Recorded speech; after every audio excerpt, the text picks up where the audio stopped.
Hello বন্ধুরা, নমস্কার। কেমন আছো তোমরা সবাই? আশা করছি ভালো আছো আর সুস্থ আছো। দেখো, আজকে একটা আইব্রো থ্রেডিংয়ের ভিডিও নিয়ে চলে এসেছি।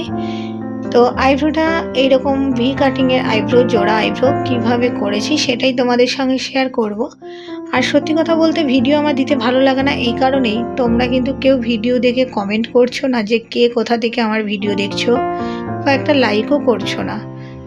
জানো তো, ভিডিও বানাতে গেলে একটা লাইক আর একটা সাবস্ক্রাইব আর একটা কমেন্ট তোমাদের খুব দরকার। যদি লাইক নাও করো তো একটা কমেন্ট করে যেও কে কোথা থেকে দেখছো, আর তোমাদের আমার ভিডিও কেমন লাগছে। হতে পারে তোমাদের হয়তো ভালো লাগছে না, সেই জন্যই আমি ভিডিও আর দিচ্ছি না, একটু দেরি করে ভিডিও দিই আর কি।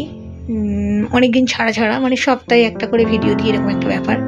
তো যাই হোক, আমার স্যালনে যা যা কাজ হয় সেগুলি আমি তোমাদের সঙ্গে শেয়ার করি, যেগুলো শেয়ার করার মতো আর কি, বা ক্যামেরা ধরতে পারি আর কি। সবসময় তো যখন আমরা কাজে ব্যস্ত থাকি, সবাই মিলে আমরা কাজে ব্যস্ত থাকি, সবাই খুব একটা আমরা ভিডিও করতে পারি না।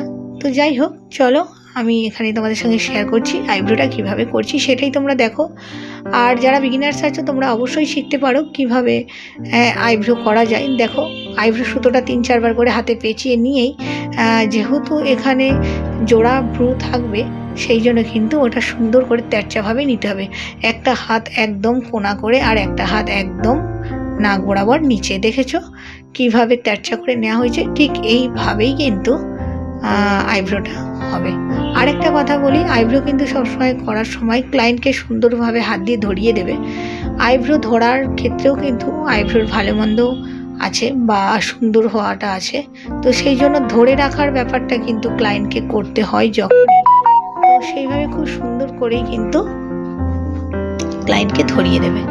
তো যাই হোক, চলো তোমরা ভিডিও দেখতে থাকো আর সঙ্গে থাকো। কেমন লাগছে অবশ্যই কমেন্টে জানিও, আর যদি ভালো লাগে অবশ্যই কমেন্ট করো আর লাইক করে যেও। আর অবশ্যই কমেন্টে জানিও তোমরা কি কি ভিডিও আমার কাছে দেখতে চাইছো। তো আমি অবশ্যই চেষ্টা করবো তোমাদের মনের মতো ভিডিও আনার।